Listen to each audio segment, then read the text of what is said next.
মা হওয়া মুখের কথা না, এই কথাটা মায়ের মুখে সেই ছোট থেকে শুনেছি। তখন এই কথাটার মানে বুঝতে না পারলেও এখন বেশ ভালোই বুঝতে পারি। এই তো কিছু বছর আগের কথা, তখন আমি একটা ট্যাবলেট ঠিক করে গিলে খেতে পারতাম না। আর এখন দেখো, যেই দিন থেকে কনসিভ করেছি শুধু ইনজেকশন আর ব্লাড টেস্টই করে যাচ্ছি। টেস্টের জন্য কত যে ব্লাড দিয়েছি তার ঠিক নেই। আজকে যেমন সুগার টেস্ট হবে, সেই জন্য 4 সিরিঞ্জ ব্লাড লাগবে। সকালে খালি পেটে 1 সিরিঞ্জ, এরপর গ্লুকোজ খেয়ে আরও 3বার ব্লাড দিতে হবে। অনেকের মুখে শুনেছি গ্লুকোজটা খেতে খুব একটা ভালো লাগে না, বাট আমার সেরকম কোনো অসুবিধা হয়নি।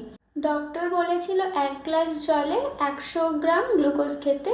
প্যাকেটটায় যেহেতু 125 গ্রাম ছিল, সেই জন্য 25 গ্রাম আলাদা করে 100 গ্রামের মতন মেপে নিয়ে তার সাথে 1 গ্লাস জল মিশিয়ে গ্লুকোজটা রেডি করে নিলাম। এখন 8টা বাজে, গ্লুকোজটা খেয়ে আমি 1 ঘন্টা ওয়েট করব।